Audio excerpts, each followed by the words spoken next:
Doctor Mohammad Yunus বিশ্ব নেতা। Doctor Mohammad Yunus আমাদের অহংকার, বাংলাদেশের গর্ব।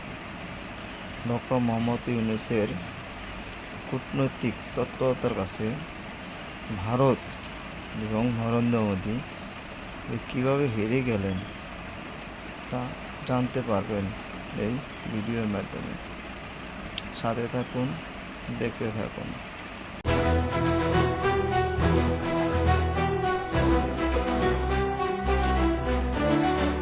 অবশেষে দেখা হলো ভারতের প্রধানমন্ত্রী নরেন্দ্র মোদী ও বাংলাদেশের অন্তর্বর্তী সরকারের প্রধান উপদেষ্টা ডক্টর মোহাম্মদ ইউনূসের মধ্যে। থাইল্যান্ডের রাজধানী ব্যাংককে অনুষ্ঠিত বিমস্টেক সম্মেলনের ফাঁকে শুক্রবার ভারত বাংলাদেশের সরকার প্রধানের মধ্যে এই সাক্ষাৎ অনুষ্ঠিত হয়।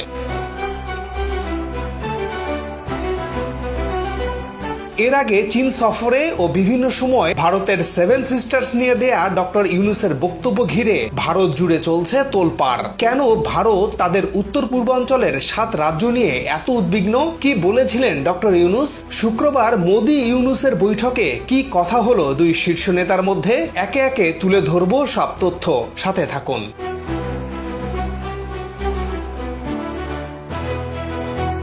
গত বছরের 5 আগস্টের ছাত্র জনতার অভ্যুত্থানের পর টানাপোড়েনের মধ্য দিয়ে যাচ্ছে ঢাকা দিল্লি সম্পর্ক।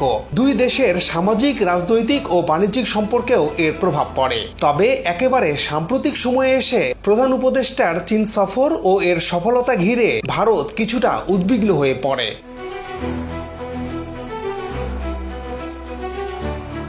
বাংলাদেশ তিস্তা সহ বিভিন্ন নদী ঘিরে 50 বছরের জল ব্যবস্থাপনায় চীনের সাথে কাজ করার ঘোষণা দেয়। এছাড়া চীন সফরে গিয়ে ডক্টর ইউনূস সমুদ্রবিহীন ভারতের 7 রাজ্যের বাণিজ্যিক সম্ভাবনা নিয়ে কথা বলেন। তিনি বলেন, বাংলাদেশের সমুদ্র আছে, ভারতের উত্তর পূর্বাঞ্চলের 7 রাজ্য বা 7 সিস্টার্স সহ প্রতিবেশী দেশ নেপাল ও ভুটানের সমুদ্র নেই। তাই বাংলাদেশের বন্দর ব্যবহার করে ট্রানজিটের মাধ্যমে এই নেপাল, ভুটান ও ভারতের 7 রাজ্য বাণিজ্য করতে পারে। এতে দক্ষিণ এশিয়ার এই অঞ্চলে বিশাল অর্থনৈতিক সম্ভাবনা তৈরি হবে।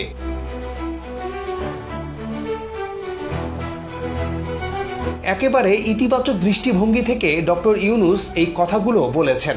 এর আগেও তিনি বহুবার এই সম্ভাবনার কথা বলেছেন। কয়েকদিন আগেও ঢাকায় এক অনুষ্ঠানেও ডক্টর ইউনূস একই কথা বলেন। তিনি কি বলেছিলেন চলুন একটু শুনে আসি। নেপালের সৌভাগ্য, তারা হিমালয় পর্বতের পাদদেশে আছে। দুর্ভাগ্য হলো সমুদ্রের দেখা তাদের হয় না। তাদের সমুদ্র দেখতে হলে আমাদের মাঝখান দিয়ে দেখতে হবে, আমাদের মাধ্যমে দেখতে হবে। ভুটান একই কাণ্ড, তারও সমুদ্র দর্শন হয় নাই। তাকে সমুদ্রে আসতে হলে আমার পথ দিয়ে আসতে হবে, আমরা তাকে স্বাগত জানাই। তেমনি ভারতের পূর্বাঞ্চল একই অবস্থা। নেপালের যে অবস্থা, ভুটানের যে অবস্থা, ভারতের 7 সিস্টারের একই অবস্থা। তার সমুদ্র দর্শন তার হয় না, হবে না।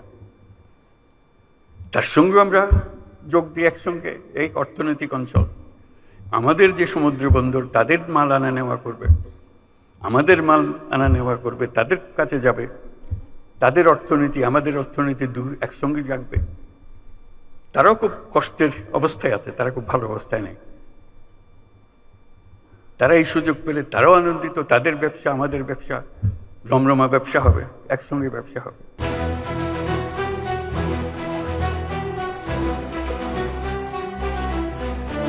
চীনে গিয়েও তিনি একই কথা বলেছেন। অথচ পুরো ভারত ডক্টর ইউনূসের বক্তব্যকে ভুল ব্যাখ্যা করে ষড়যন্ত্রের গন্ধ খুঁজছে। যদিও অন্তর্বর্তী সরকারের পক্ষ থেকে সম্প্রতি সংবাদ সম্মেলনে পুরো বিষয়টি পরিষ্কার করা হয়েছে। এমন পরিস্থিতিতে অধ্যাপক ইউনূস ও নরেন্দ্র মোদী প্রথমবারের মতো আলোচনায় বসলেন। এবার সম্পর্কের বরফ কি গলবে? দুই নেতার মধ্যে কি কথা হলো তা একটু পরেই জানাবো প্রেস সচিবের মুখে। তার আগে ভারতের 7 বোনের রাজ্য থেকে ঘুরে আসা যাক।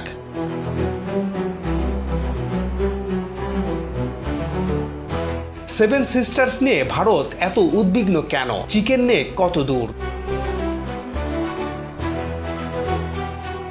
ভারত মোট 28টি রাজ্যে বিভক্ত। এর মধ্যে 7টি রাজ্যের অবস্থান ভারতের উত্তর পূর্ব দিকে, চীন, বাংলাদেশ এবং মিয়ানমার সীমান্তে। এই 7 রাজ্যকে একসঙ্গে বলা হয় 7 সিস্টার্স বা 7 বোনের রাজ্য। এই রাজ্যগুলো হলো অরুণাচল, আসাম, মণিপুর, মেঘালয়, মিজোরাম, নাগাল্যান্ড ও ত্রিপুরা। ভারতের এই 7 রাজ্যের মোট আয়তন 2,62,184 বর্গ কিলোমিটার। ভারতের প্রায় 4% এলাকা নিয়ে গঠিত এই 7 রাজ্য। দক্ষিণ পশ্চিমে বাংলাদেশের সাথে এই রাজ্যগুলোর 1,596 কিলোমিটার আন্তর্জাতিক সীমানা রয়েছে। স্বাভাবিকভাবে এই রাজ্যগুলোর স্থিতিশীলতার উপর বাংলাদেশের স্থিতিশীলতাও নির্ভর করে। আবার বাংলাদেশের স্থিতিশীলতার উপর নির্ভর করে এই 7 রাজ্যের স্থিতিশীলতা। দক্ষিণ এশিয়ার ভূ রাজনৈতিক ও কৌশলগত কারণে ভারতের 7 রাজ্য খুবই তাৎপর্যপূর্ণ। বেশ কয়েক মাস ধরেই ভারতের মণিপুর প্রদেশে জাতিগত সংঘাত চলছে। সংঘাত এতটাই গুরুতর যে স্বাধীন মণিপুরের দাবি উঠেছে সেখানে। চীনের সীমান্ত লাগোয়া অরুণাচল প্রদেশে বাড়ছে চীনের প্রভাব, সেখানেও সংঘাত চলছে। আসাম, মিজোরাম সহ বিভিন্ন প্রদেশেও জাতিগত সংঘাত আছে। ফলে ভারতের 7 সিস্টার্স এখন উত্তপ্ত কড়াই। সেই আগুনে ঘি ঢাললে কি হতে পারে তা নিয়ে উদ্বেগ আছে ভারত সরকারের।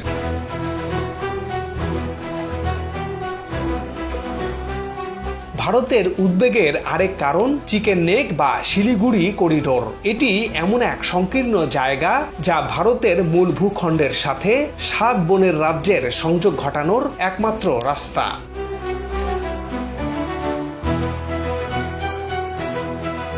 ভারত চীন সীমান্ত ঘিরে প্রায়ই আলোচনায় উঠে আসে শিলিগুড়ি করিডোর বা চিকেন নেক প্রসঙ্গ। এটি 60 কিলোমিটার দীর্ঘ এবং 22 কিলোমিটার প্রশস্ত। পশ্চিমবঙ্গের এই করিডোরটিকে ভারতের লাইফলাইন বলা হয়ে থাকে। বলা হয় এই করিডোর হাতছাড়া হলে উত্তর পূর্ব ভারতের সঙ্গে দেশটির বাকি অংশের সড়ক ও রেল যোগাযোগ সম্পূর্ণ বিচ্ছিন্ন হয়ে যাবে।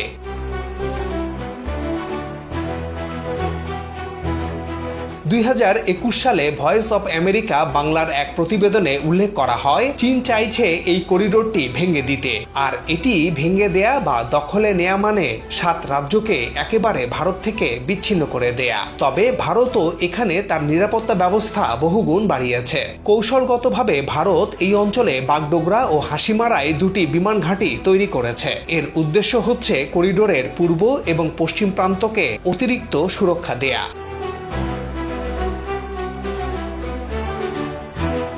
আর এই করিডোরের একেবারে সীমান্তে বাংলাদেশের অবস্থান। আবার এই করিডোরের কাছাকাছি লালমনিরহাট জেলায় বাংলাদেশের একটি সামরিক বিমান ঘাঁটি তৈরির কথাও সাম্প্রতিক সময়ে আলোচনায় এসেছে। স্বাভাবিকভাবে বিষয়গুলো ভারতকে উদ্বিগ্ন করছে।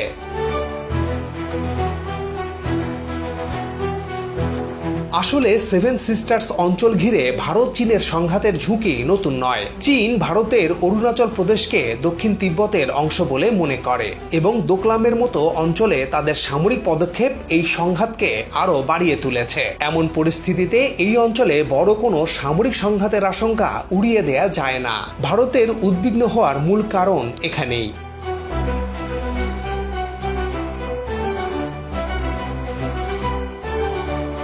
এমনিতে ভারত 3 দিক দিয়ে কার্যত ঘেরাও। ভারতের পশ্চিম সীমান্তে রয়েছে পাকিস্তান, উত্তর ও পূর্বে আছে চীনের সাথে ভারতের বিশাল সীমান্ত এলাকা এবং ভারতের পূর্ব দিকে বাংলাদেশ ও মিয়ানমারের সাথে আছে দেশটির সীমান্ত। এর মধ্যে পাকিস্তান, চীন ও বাংলাদেশের সাথে ভারতের সম্পর্কে এক ধরনের বৈরিতা চলছে। আবার এই 3 দেশের মধ্যে পারস্পরিক সম্পর্ক সাম্প্রতিক সময়ে বেশ গভীর হয়েছে।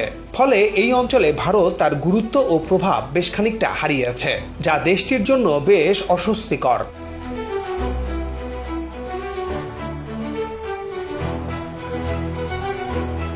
যা হোক, সম্প্রতি ডক্টর ইউনূসের চীন সফর ও 7 সিস্টার্স নিয়ে ডক্টর ইউনূসের বক্তব্য ঘিরে ভারতের মধ্যে যে অস্বস্তি তীব্র হয়েছে তা কাটানোর একটি দারুণ সুযোগ তৈরি হয়েছে শুক্রবার ডক্টর ইউনূস ও নরেন্দ্র মোদীর বৈঠকের মাধ্যমে।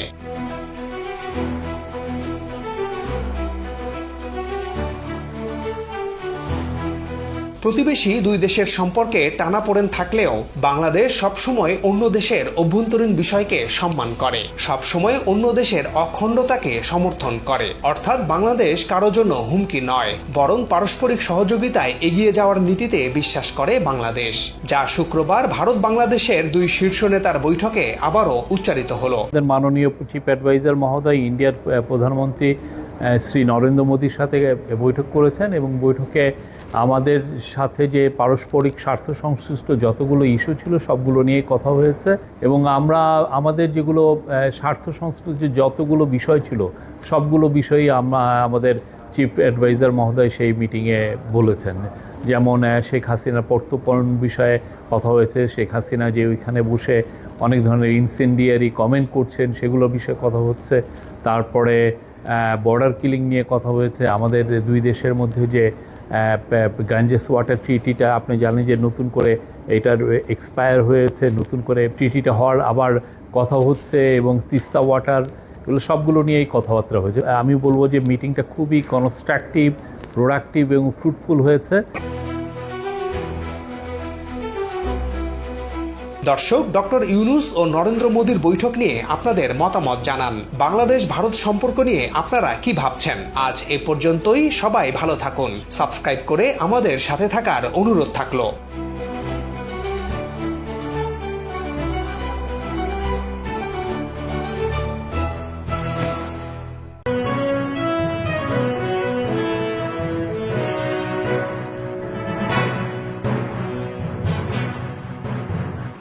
আশা করি আমাকে সাপোর্ট করবেন, আমি যেন উপরে উঠতে পারি।